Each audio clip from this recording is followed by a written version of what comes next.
Pemilu yang di tengah Pak Abhan. Beliau adalah inisiator dan penggagas Jaga Pemilu sekaligus juga sebagai Ketua Bawaslu 2017 sampai 2022 ya. Dan saya sendiri Lutfi Jani, Sekretaris Jaga Pemilu atau petugas Jaga Pemilu.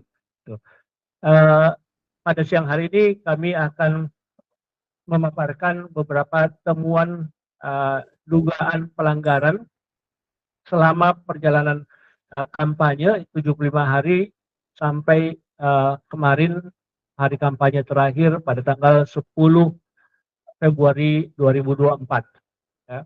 Dan kami kemudian mendapatkan data-data ini dari dua sumber. Sumber pertama adalah orang-orang langsung memberikan informasi tentang dugaan terjadinya pelanggaran atau kecurangan pemilu pada website jagapemilu.com. Ya, jadi itu sumber pertama kami. Sumber kedua kami adalah kami membangun engine untuk melakukan pencarian data-data baik dari media sosial maupun dari media online, di mana kemudian kami mencari indikasi-indikasi pelaporan yang dilakukan oleh warga, yang dilakukan oleh orang biasa terhadap pelanggaran-pelanggaran atau kecurangan-kecurangan yang mereka lihat atau mereka alami atau mereka dengarkan. Nah, dari kedua sumber itu kemudian kami melakukan verifikasi secara ketat ya.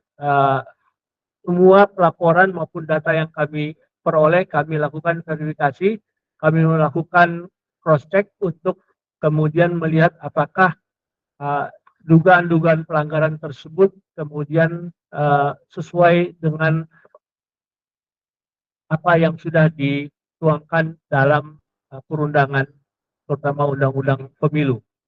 Nah, dari hasil penelusuran dan verifikasi yang kami lakukan, bisa Bapak Ibu sekalian lihat bahwa kami membagi menjadi 4 kategori pelanggaran sesuai dengan kategorisasi yang ada di Bawaslu. Dan dari hasil verifikasi terhadap dugaan temuan tersebut, kita melihat bahwa ada 44% data yang masuk dikategorisasi sebagai dugaan pelanggaran tindak pidana pemilu. Kemudian ada 33% ya, terkategorisasi sebagai dugaan pelanggaran hukum lainnya. 13% sebagai dugaan pelanggaran administrasi pemilu dan 10% terkait dengan netralitas.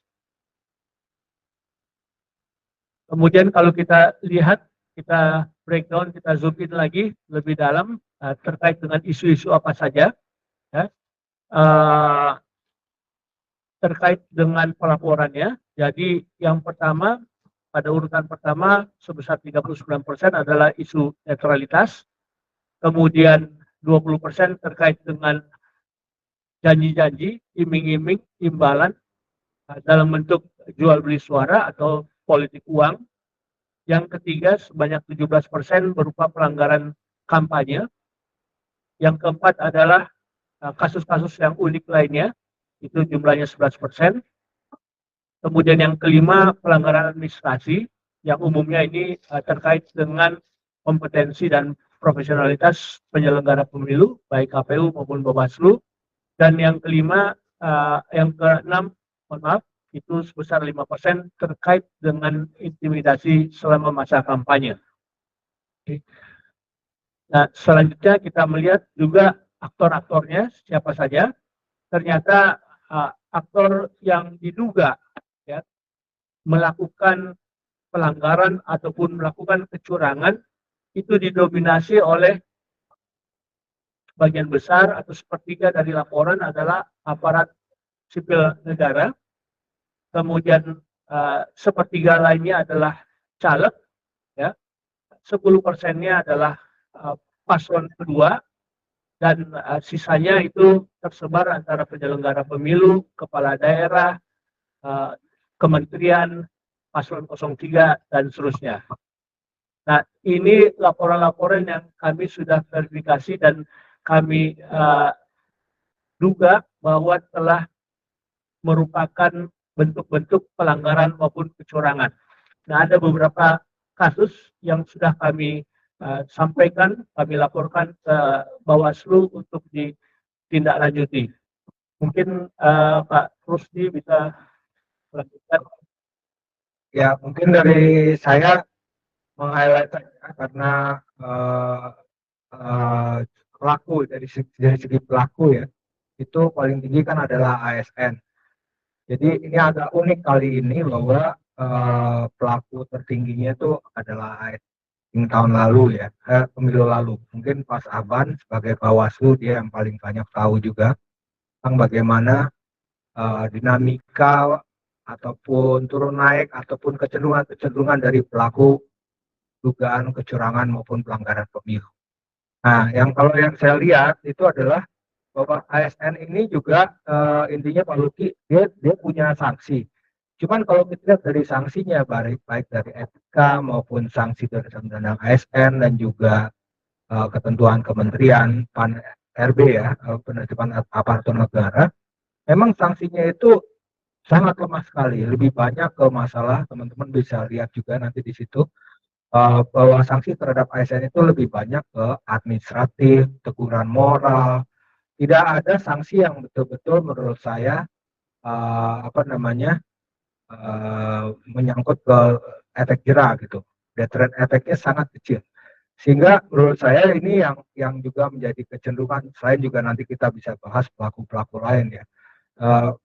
Kecenderungan ASN ini sangat-sangat kecil sanksinya. Demikian juga pelaku yang dari kepala daerah gitu loh. Kepala daerah juga sama, sanksinya itu lebih ke sanksi-sanksi yang sifatnya teguran atau apapun. Tapi dalam hal ini kan kepala daerah kita tahu dari wali kota, gubernur itu sanksinya kan adalah ke kementerian, dan kita lihat juga kecenderungan pemerintah itu tidak terlalu terlalu ketat gitu. Coba kita lihat misalnya beberapa menteri masih kampanye tanpa cuti atau tidak ada informasi tentang dia cuti atau gimana staf. Demikian juga petinggi-petinggi BUMN misalnya yang ikut dalam tim ses itu tidak punya ketentuan untuk cuti dan sebagainya. Nah, sanksinya ini menurut saya itu tadi dari kepalanya juga abai sehingga ke bawah dari tingkatan menteri, wali kota, bupati, camat dan sebagainya itu juga cukup lemah. Ini yang kecenderungan di data itu. Nah, divisi hukum sudah melaporkan juga beberapa laporan-laporan ini dan juga bisa menanggapi. Tapi sekali lagi divisi hukum karena kita Bawaslu, Pak Luki ini kan kita juga panjangan dari Bawaslu. Kita bukan penindak hukum gitu loh. Jadi sebenarnya yang kita perlu naikkan sekarang adalah bagaimana penindakan hukum terhadap data-data kecurangan ini. Itu aja tambahan saya dulu sementara. Misalkan mungkin. Terima kasih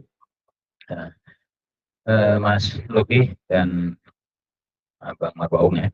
Jadi terkait dengan laporan dari Jaga Pemilu, saya kira ini menunjukkan bahwa pertama artinya bahwa partisipasi masyarakat masih tinggi ya, karena laporan yang melalui Jaga Pemilu juga tinggi. Tinggal ini tentu kita sebagai bagian dari pemantau pemilu, dan pemantau pemilu itu menjadi bagian dari kepanjangan tangan Bawaslu, maka harapan kita di Jaga Pemilu adalah apa yang sudah kita sampaikan kepada Bawaslu ini ada tindak lanjut ya dari laporan kita ke Bawaslu ya. Adalah kewajiban Bawaslu untuk menindaklanjuti dari laporan-laporan masyarakat itu yang melalui pemantau Jaga Pemilu, dan saya kira yang melalui pemantau lainnya pun harus sama itu kan.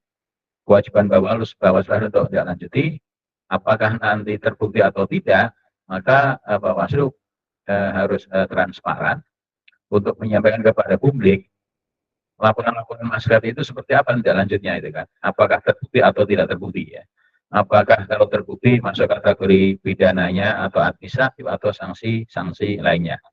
Ini untuk menjaga kepercayaan publik terhadap proses penyelenggaraan maupun kepercayaan publik terhadap penyelenggaraan itu sendiri ya. Saya kira karena apa prinsipnya Bawaslu itu informasi apapun dari publik harus ditindaklanjuti ya. Karena kewenangan Bawaslu termasuk salah satunya adalah kewenangan menginvestigasi atas dugaan pelanggaran pemilu. Yang berikutnya adalah kalau tadi Bang Markom sampaikan bahwa ini banyak laporan dari publik soal pelanggaran netralitas ASN. Kalau dibandingkan pada pemilu 2019 ya, 2019 netralitas ASN tidak terlalu banyak ya. Tetapi ketika di pilkada biasanya yang lebih tinggi adalah soal netralitas ASN. Jadi kalau pilkada itu biasanya pelanggaran atau potensi ataupun pelanggaran itu sendiri banyak soal netralitas ASN. Tapi di pemilu 2019 data kami waktu itu tidak terlalu banyak dibandingkan dengan pada pilkada. Terakhir di pilkada tahun 2020 misalnya, itu tinggi netralitas, pelanggaran netralitas ASN. Ini bisa dipahami karena memang antara kandidat di pilkada dengan ASN itu dekat itu kan, kira-kira itu kan. Dan selaku apalagi kalau incumbent di pilkada ini kan, incumbent itu bupati, kepala daerah itu sebagai pejabat pembina kepegawaiannya. Dia yang diberi kewenangan oleh undang-undang untuk berikan sanksi dan sebagainya, kira-kira itu kan. Ini salah satu problem bagaimana misalnya tadi bahwa ternyata sanksi terhadap netralitas ASN kurang tegas dan tidak memberikan efek jera. Karena apa? Memang yang memberikan sanksi itu adalah yang menjatuhkan sanksinya itu adalah ya pejabat pembina kepegawaian, ya bupati, kepala daerah itu sendiri, itu kan. Jadi mekanisme soal netralitas ASN, pelanggaran netralitas ASN adalah Bawaslu menyampaikan kajian kepada KSN. KSN kemudian merekomendasi kepada pejabat pembina kepegawaiannya yang notabene adalah kepala daerah untuk menjatuhkan sanksi. Jadi itulah kira-kira. Jadi banyak yang kasus yang terjadi misalnya ketika ada pelanggaran netralitas ASN, misalnya seorang camat itu kan, kemudian diberi rekomendasi oleh KSN sanksi, misalnya naik kepangkatannya itu kan. Ya, kemudian ketika bupati kepala daerah incumbent yang nyalon ini kemudian terpilih kembali, malah dia tidak degradasi tapi promosi. Jadi ya, ibarat dia yang berkeringat kira-kira itu. Yang terjadi malah dia jadi promosi gitu kan. Itu yang di ASN ya.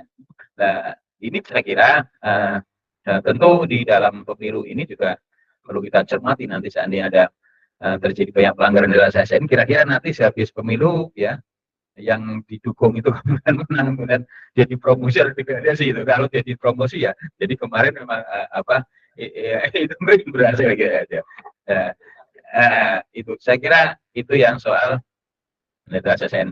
Saya kira yang di sisa-sisa suara ya, sisa-sisa hari menjelang hari pemungutan suara ini saya kira masyarakat tentu harus banyak berpartisipasi ya, terutama nanti pada hari pemungutan suara. Dan saya kira menjelang hari pemungutan, masa tenang ini mestinya masa-masa tenang untuk berkontemplasi itu kan. Tetapi bisa juga malah masa yang tidak tenang ya, bagi peserta pemilu sendiri dan bagi mungkin masyarakat ya, ada potensi money politik gitu kan, ada serangan fajar dan sebagainya. Saya kira ini yang harus kita awasi bersama-sama agar pemilu ini bisa luber dan jurdil dan tentu berintegritas. Saya kira itu. Terima kasih. Terima kasih Pak Abhan untuk paparannya dan tambahan untuk menjelaskan konteks dan bagaimana kemudian temuan ini menggambarkan ada pergeseran atau ada perubahan dari tren perilaku penyimpangan dalam penyelenggaraan pemilu. Oke. Kami akan masuk kepada segmen kedua ya, berupa kemudian proyeksi kira-kira apa saja kecurangan yang akan terjadi pada masa tenang dan pada hari pencoblosan mendatang. Jadi berdasarkan pengalaman yang kita lihat dan kita rasakan dari pemilu ke pemilu, ya, pada masa-masa menjelang pencoblosan hingga pencoblosan dan perhitungan nanti juga masih perlu kita lakukan pengawasan, pemantauan, karena disinilah titik-titik atau kondisi situasi yang rawan terjadi. Ya. Misalkan di masa tenang ini kita seringkali melihat justru para kandidat melakukan canvassing, melakukan pendekatan door to door dari rumah ke rumah secara senyap, secara di bawah tanah untuk tetap memastikan mereka mendapatkan dukungan. Kemudian apa yang sering orang istilahkan sebagai serangan fajar, ya, jual beli suara, terutama sebelum hingga pemilih datang ke TPS. Ya. Yang ketiga tentu saja kita mengharapkan bahwa para pelaksana di TPS, yaitu KPPS, para penyelenggara negara, itu berlaku profesional dan tidak kemudian mengabaikan netralitasnya. Yang keempat itu terkait dengan logistik dan surat pemberitahuan. Kadang-kadang juga surat pemberitahuannya tidak sampai sehingga orang kemudian harus mencari informasi lagi yang seharusnya informasi itu sudah diberikan. Mereka mencoblos di daerah mana dan di TPS mana. Logistik juga begitu. Kemungkinan logistik yang kurang atau logistik yang salah kirim itu masih mungkin terjadi. Yang terakhir adalah pendirian TPS. Ya, kadang-kadang TPS didirikan itu di basis-basis pemilih tertentu sehingga menimbulkan efek psikologis bagi para pemilih datang ke sana, ya, untuk memberikan suaranya. Mereka sudah merasa tidak nyaman atau sudah bahkan merasa terancam karena TPS-nya didirikan pada basis-basis tertentu. Nah, pada hari H, pada saat pencoblosan, kita bisa melihat kemudian praktek pemberian uang akan tetap terjadi. Ya.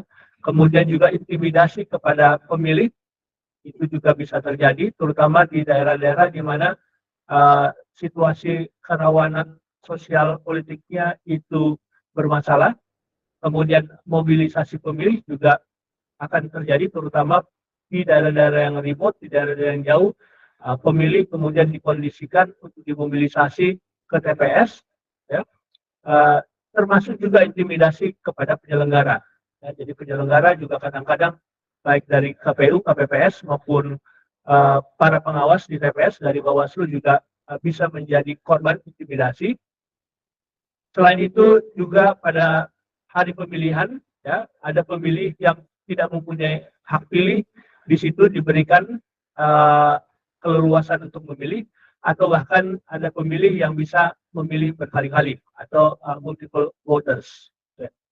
Nah, pasca pencoblosan pada saat proses perhitungan dan transfer kotak suara dari TPS ke PPK, itu juga bisa terjadi beberapa praktek, ya, kemungkinan praktek kecurangan, terutama terkait dengan intimidasi terhadap penyelenggara, intimidasi terhadap KPPS atau intimidasi terhadap orang-orang yang bertugas pada hari H. Kemudian juga datanya bisa diubah, ya, pada saat perhitungan suara. Oleh karena itu kami sangat mengharapkan warga atau masyarakat tidak langsung pulang setelah mencoblos, tapi tetap berada di TPS untuk melihat hingga proses perhitungan selesai dilakukan, karena disinilah manipulasinya akan bisa terjadi. Kemudian pada saat perhitungan selesai, pada transfer kotak suara atau pembawaan kotak suara, itu juga bisa terjadi pelanggaran atau kecurangan, ya, sabotase atau pengusahaan kotak suara dibuka di tengah jalan dan diubah hasilnya, itu sangat mungkin terjadi. Oke.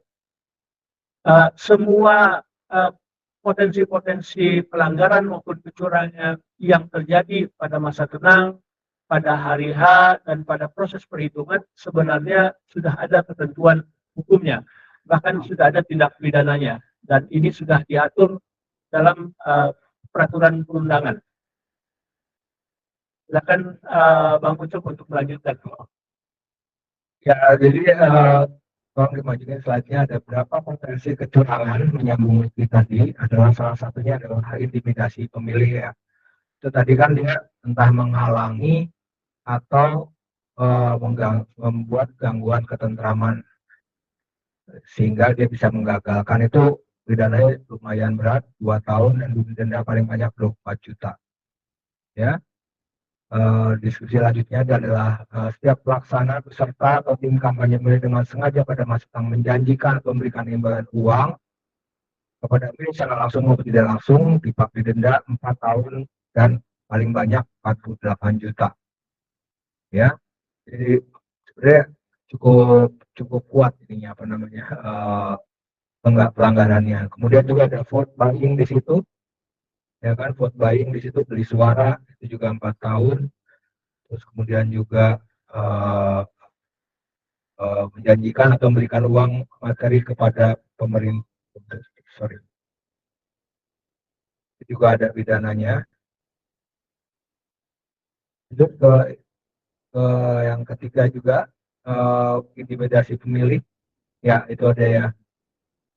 Penjara 2 tahun dan 24 juta bagi orang yang melakukan menghalangi atau menggunakan kekerasan ya, mengancam atau menimbulkan gangguan pada di TPS. Itu ada pemilu ganda tadi yang multiple voter, ini juga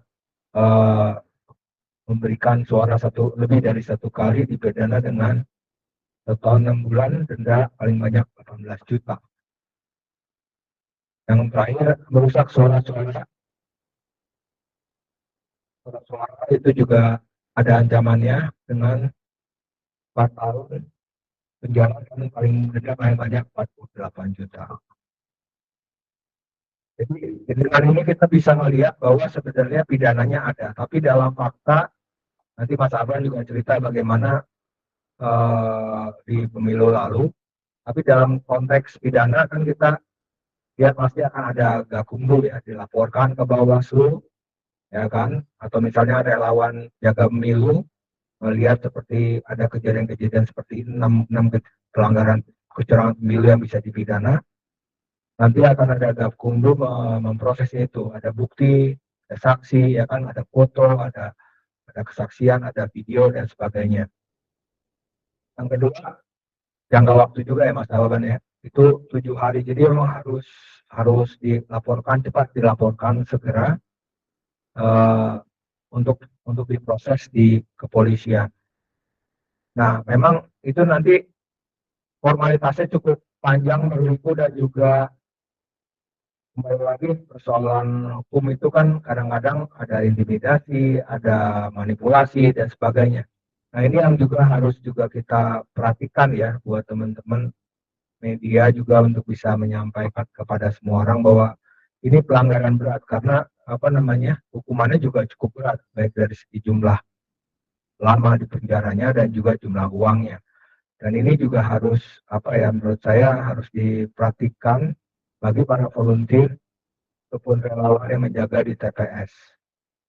Ya, kemarin juga saya lihat ada berapa sih materi-materi yang diberikan di beberapa media medsos terutama untuk menjaga, terutama kayak yang terjadi pada multiple voters itu. Nah, kita sering kali terjadi tuh karena banyak peluang bagi orang pemilih di suatu TPS misalnya, dia mendaftar misalnya dia sebagai supir di RT 1 misalnya.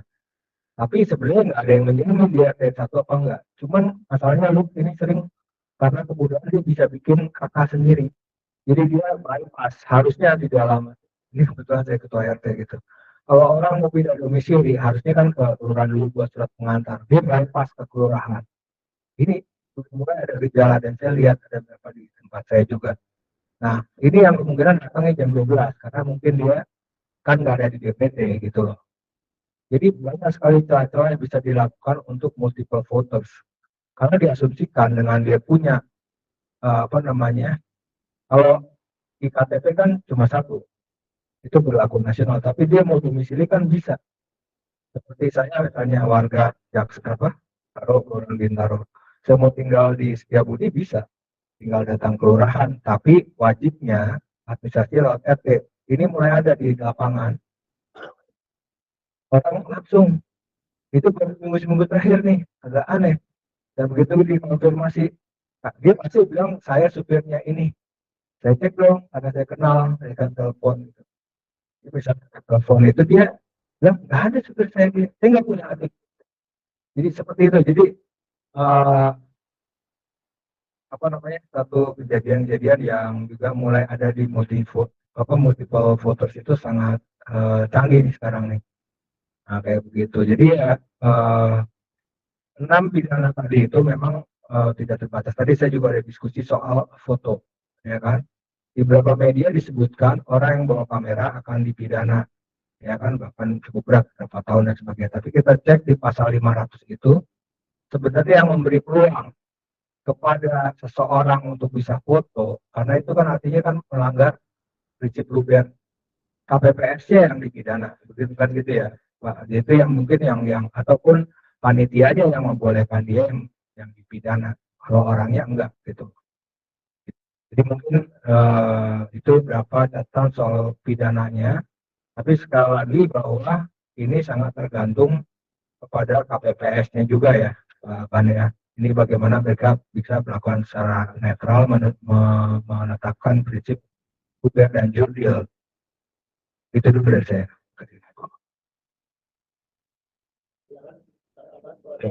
Terima kasih. Saya nambahkan aja. Hari pencoblosan maupun masa tenang ini tadi disampaikan dari data yang ada soal potensi intimidasi pada pemilih. Ya. Saya kira pemilih ini adalah yang berkuasa. Besok tanggal 14 itu adalah masyarakat yang punya pilihan yang berkuasa, yang akan menentukan 5 tahun ke depan seperti apa. Dan berkuasa di bilik suara. Yakin bahwa di bilik itu nggak ada yang lihat. KPPS pun nggak akan bisa lihat, ya kalau nggak ngintip. Dinding pun nggak akan bisa bicara. Hanya pemilih sama Tuhan aja yang tahu pilihan, kira-kira itu kan. Jadi artinya ya datang ke bilik suara, ke TPS bilik suara, tentukan pilihan sesuai dengan nuraninya. Ya. Tidak perlu takut dengan money politik, tidak perlu takut dengan intimidasi, ya, tapi tentukan pilihan sesuai dengan nuraninya. Karena itu 5 menit, ya, kira-kira maksimal 5 menit akan menentukan masa depan Indonesia 5 tahun ke depannya, gitu kan. Saya kira itu yang harus dipahami oleh publik, terutama bagi pemilih ya. Kemudian yang berikutnya, saya kira bicara soal pemilih, ini memang ada hal baru di pelaksanaan pemilu ini ya. Dan ini bisa potensi, saya bicara potensi, ada potensi mobilisasi. Begini, jadi pemilih itu kan ada 3 macam, ada di DPT. DPT itu ya jelas orang calon terdaftar ya, dan menggunakan hak pilihnya di DPT, TPS itu. Kemudian DPT, daftar oleh tambahan. Orang terdaftar di DPT tetapi tidak bisa menggunakan hak pilih di TPS yang bersangkutan, sehingga harus pilih memilih karena tugas.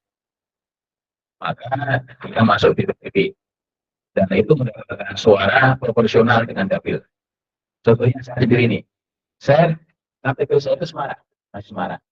Saya terdaftar di DPD Semarang. Saya besok tidak bisa ke Semarang. Maka saya kemarin juga menggunakan surat pindah memilih.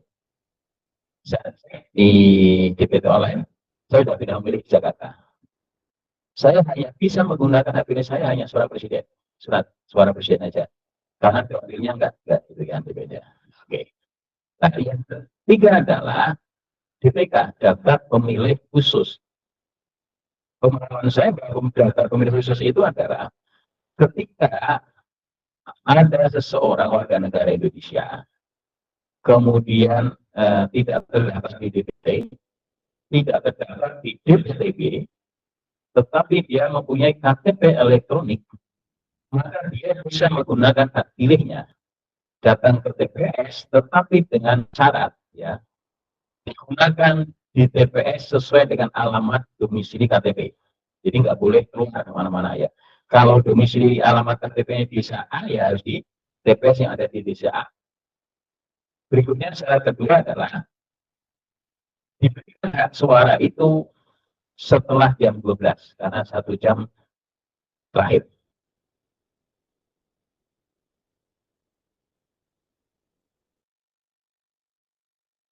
Dengan selama ketersediaan surat suara masih ada. Jadi, benar ya. Kalau nggak ada di TPS itu, maka dialihkan, arahkan ke TPS yang masih ada. Dan setelah ada untuk IPK baru, IPKPU ini adalah ketika seseorang jadi sudah terdaftar di DPT, kemudian misalnya saya, tiba-tiba saya pindah KTP di Jakarta, ya, saya urus proses pindah KTP kan saya mudah, ya kan? Saya dapat KTP elektronik domisili Jakarta, maka saya bisa menggunakan ya DPK di KTP yang baru ini dengan mendapatkan 5 surat suara karena masuk DPK. Potensi masalah adalah ini di DPK asal dicoret, ya. Kalau ini kemudian pemilih semacam ini dekat, ya, kabupaten kotanya dekat, ya kan? Ya, di sini terus diambil, kemudian ke TPS DPT asal karena tidak ada 3 jam misalnya, 2 jam 3 jam bisa. Ini potensi. Saya bilang potensi adalah tadi mobilisasi dan bisa orang nyoblos lebih dari 1. Maka dalam konteks seperti ini ya, KPPS harus memastikan apakah pemilih model ini pastikan dengan ngecek di di KTP online lah itu kan, betul tidak bahwa dia sudah dicatat KTP di sana. Kalau kemudian dia masih terdaftar di sana, mestinya KPPS tidak bisa memberikan hak suara di sini, harus pulang ke sana. Ini yang saya bicara potensi orang lebih nyoblos lebih dari 1 atau mobilisasi kalau itu banyak kemudian daerah dekat itu ya. Itu yang saya kira harus dicermati dan diawasi ya. Kemudian yang berikutnya adalah soal proses penghitungan dan rekapitulasi dan sertifikat hasil yang saat ke depan ini ya di PKPU yang PKPU 2005 memang ada perbedaan dengan 2019 soal sertifikat hasil penghitungan. Perbedaannya sebetulnya kalau KPU itu siap dengan segala perangkatnya itu akan lebih bagus. Itu bisa mengantisipasi potensi bergugurannya petugas KPPS. Ya. Jadi kalau yang model lama 2019 salinan sertifikat hasil itu ditulis secara manual, ya, sehingga KPPS kelelahan betul, ya. Jadi menyalin C1 sertifikat hasil dengan manual sesuai kebutuhan yang harus dia berikan kepada sejumlah saksi, peserta pemilu dan pengawas TPS. Dan ke depan ini, besok di PKPU yang baru melalui PKPU ini, penggunaan ini akan dilakukan dengan alat pengganda. Jadi KPPS hanya membuat 1 salinan, ya, sertifikat. Terus salinan ini digandakan dulu, ya, baru ditandatangani basah oleh KPPS dan saksi, baru diberikan kepada saksi peserta pemilu dan pengawas TPS. Masalahnya hari ini adalah apa? Saya beberapa tanya kepada KPPS. Kebetulan anak saya di Semarang ketua KPPS, gitu kan. Ketua KPPS itu gajinya 1,2 Pak seharinya Pak. Jadi bisa 30 juta itu. Jadi sekarang jadi idola itu kan. Setelah dilantik KPPS malah ke Solo mencari baju itu katanya. Gitu kan. Nah, ini alat pengganda itu nggak ada di TPS. Ya, scanner atau printer atau apa? Ya. sebegitu besar ya. Kalau ada mungkin TPS di kota. Ya kan? Kemudian saya tanya, ketika nggak ada apa yang akan dilakukan? Dianggarkan Pak 500.000 gitu. Untuk asumsinya untuk sewa printer. Masalahnya adalah apakah di masing-masing desa itu ada listrik? Satu bisa ada listrik, ada nggak yang nyewain printer? Kalau beli printer 500 cukup nggak cukup? Oke cukup printer, tapi kapasitinya ada, apakah bisa mampu memprint sekian lembar? Ya. Kalau ini betul, artinya sebetulnya KPU harus menyiapkan sejak awal. Apa alat pengganda ini bagaimana distribusinya ada tidak itu kan? Sebenarnya bagus, niatnya bagus ya, bahwa ini akan meringankan beban kerja KPS tidak. Nah, kemudian kemarin 7 Februari, SE KPU namanya SE 272 itu sudah membuat apa ya? Ya antisipasi. Jadi di surat 272 itu menyebut ini, manakala di dalam TPS itu tidak ada alat pengganda, scanner, fotokopi, atau printer dan sebagainya, maka PPS itu petugas di desa itu berkeliling membawa alat pengganda itu mampir ke TPS untuk digandakan. Ya. Kalau kemudian tidak ada, yang terakhir, ini saya kira yang jadi potensi manipulasi dan potensi pelanggarannya nanti adalah KPPS bisa keluar dari TPS menggandakan itu ke tempat di mana ada fotokopi dengan didampingi saksi, peserta pemilu dan pengawas TPS dan aparat kepolisian. Menurut saya ini akan jadi problem. Siapa yang bisa menjamin ya bahwa ini keluar tadi? Kemudian ya kita bukannya husnuzon, bukannya suudzon, kan? Karena itu belum ditandatangani oleh KPPS. Kalau kemudian keluar, ya saksinya misalnya nggak mau mendampingi sendiri, kalau kemudian berubah dari yang hitungan itu akan menjadi potensi masalah. Dan asumsinya lagi, kalau mau fotokopi bisa keluar, kalau gitu analoginya menggantung bisa di luar KPPS nanti kan itu. Ini yang saya kira hal-hal baru yang punya potensi masalah, dan tentunya pemantau juga harus memantau perjalanan itu ya. Karena ada satu kewajiban KPPS dan ini bisa sanksi pidana, memberikan sertifikat salinan C-Hasil, itu kewajiban undang-undang, harus diberikan KPPS kepada saksi dan pengawas TPS. Kalau tidak diberikan itu bisa kena pidana KPPS, kasihan ya. Maka itu harus menggandakan itu. Ketika nggak bisa digandakan dengan fisik, maka bisa digandakan dengan digital lewat upload di Sirekap. Pertanyaan lagi adalah apakah Sirekap sudah siap? Ya, kalau kami bandingkan dengan 2020 ya, jadi Sirekap itu sudah ada di 2020 saja, juga ada kemarin. Kalau 2016 adanya situ. Ya. Sirekap pilkada 2020 serentak itu nggak bisa. Pilkada itu yang notabene datanya lebih simpel dibanding data pemilu legislatif dan pilpres. Itu nggak bisa. Sirekap jalan hanya di tingkat kecamatan, kota, kecamatan desa nggak bisa. Di kabupaten yang pelosok ya sirekapnya hanya di karena butuh SDM, kemudian sarana prasarana internet dan sebagainya, alat dan sebagainya, itu yang itu.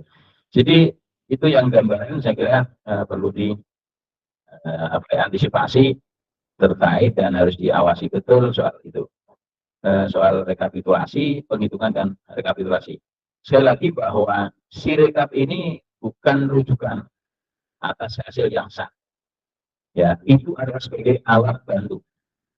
Tetapi hitungan yang sah adalah yang manual.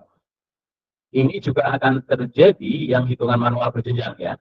Ini akan jadi masalah kalau hitungan akhir itu ada selisih yang signifikan antara Sirekap dengan manual. Itu akan jadi opini yang tidak yang opini yang macam-macam lah, gitu kan.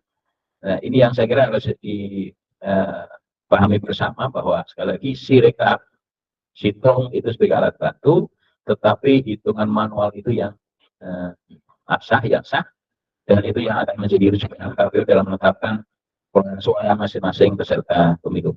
Saya kira ini sesuatu masuk.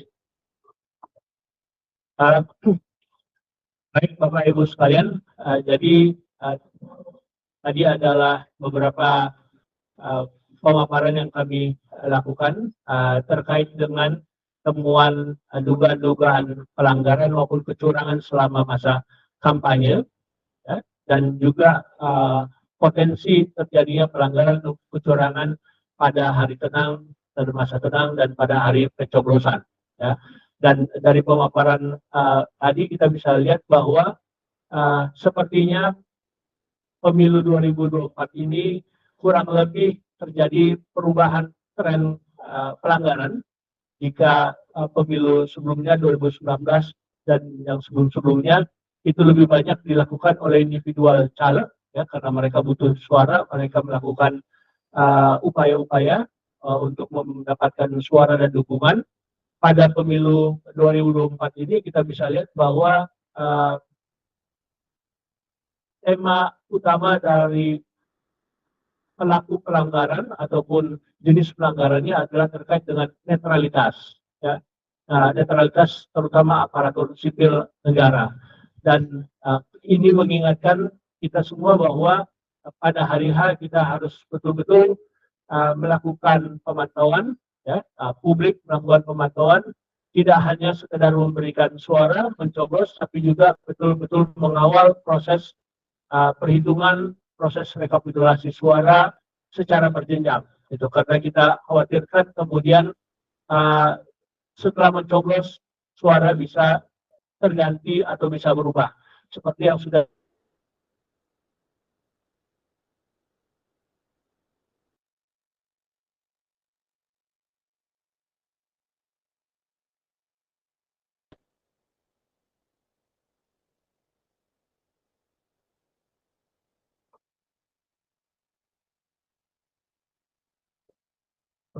ada yang paling konsisten, teman-teman yang dua udah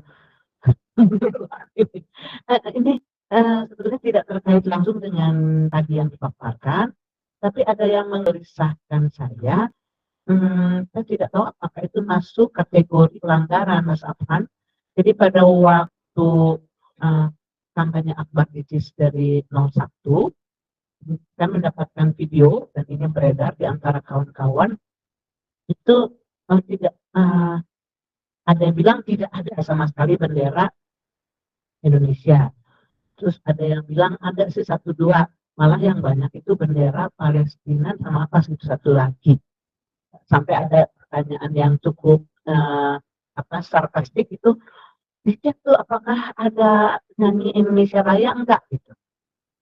Terus pertanyaan-pertanyaan lainnya yang ada di grup itu, ini gimana Bawaslu, apakah hal seperti ini itu tidak masuk dalam pelanggaran, tidak ditindak?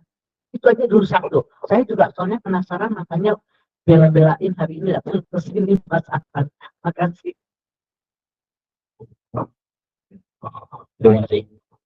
Jadi kalau di dalam kampanye tidak ada ketentuan tata tertib maupun syarat harus ada bendera merah putih, ada nyanyi Indonesia Raya, nggak ada. Yang ada larangan ini begini, ya. Ketika dalam kampanye tidak boleh ada atribut partai peserta pemilu selain partai peserta pemilu yang sedang berkampanye, kira-kira itu. Misalnya partai pasangan calon X, gitu kan, pendukungnya partai pasangan calon X itu siapa? Maka tidak boleh ada bendera partai non pendukung partai itu, non pendukung selain itu nggak boleh, nggak ada sanksi pidananya kira-kira masalah. Itu aja. Jadi kalau ada bendera-bendera yang di luar partai pengusul itu nggak boleh. Nah, itu. Tambahan aja, kalau yang dilarang itu pada masa kampanye itu mempersoalkan dasar negara. dasar, terus kegiatan yang rayakan Kutuan NKRI, menghina agama suku ras, menghasut pungut domba dan sebagainya. Kalau Bu Miriam mengatakan bahwa ada bendera Jordania atau Palestina, ya itu enggak, seperti Mas Aban bilang, asal bukan bendera di luar partai, kontestan pemilu, ya kan. Nah, kalau kayak gitu nggak ada sih disebutkan kayak gitu. Ya, Pertanyaan dari banyak pihak yang melihat itu, lah ini katanya mau kampanye untuk negara mana gitu, ya, tapi tidak spesifik. tidak spesifik disebutkan, hanya dikatakan bahwa kalau dia misalnya ya untuk ada bendera terorisme kayak itu yang terorisme HTI itu. iya, jadi sebenarnya nyambung tadi bisa diartikan begitu ya, interpretasinya yang disebut Pak Aban itu bendera partai lain yang tidak boleh gitu loh. Kalau itu soal bendera Palestina tidak dilarang, tidak ada larangan jelas. Itu yang Mas Afhan yang terakhir itu, yang keputusan MK memberikan sanksi berat kepada ketua KPU yang meloloskan Gibran menjadi calon wakil presiden gitu ya.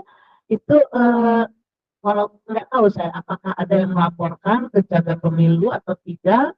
Lalu kalau secara ini barangkali ya, secara umum itu kok kayaknya adem-adem aja gitu, santai-santai aja, nggak ada sanksinya, padahal yang dikatakan adalah pelanggaran etik berat gitu.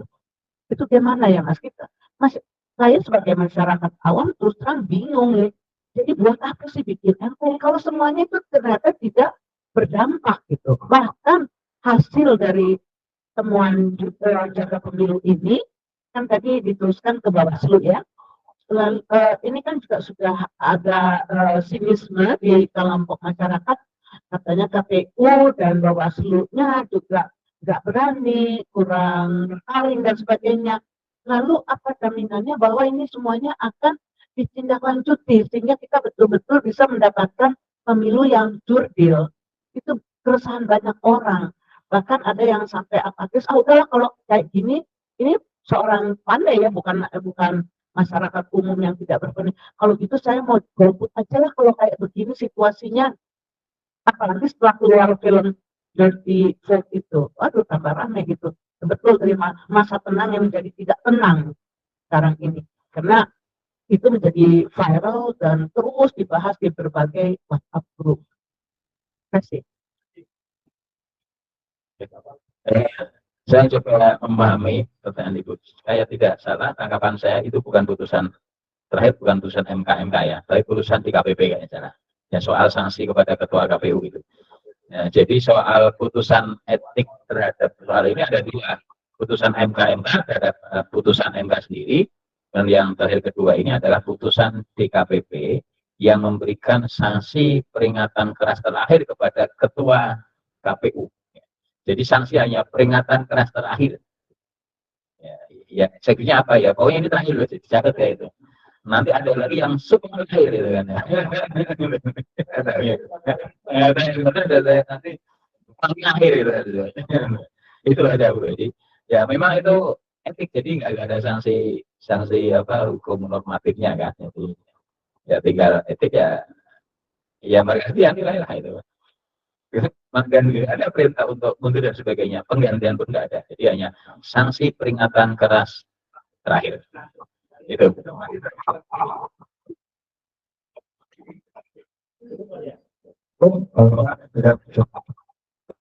Terima kasih Bapak dan Ibu yang hadir di Permata maupun yang hadir melalui Zoom. Kami ucapkan terima kasih atas perhatiannya. Tapi jangan kemana-mana dulu karena kita akan berganti sesi diskusi publik mingguan dari Jaga Pemilu.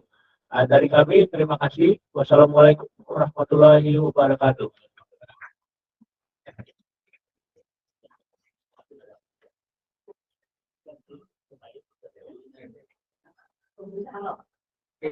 Kalau nggak berdampak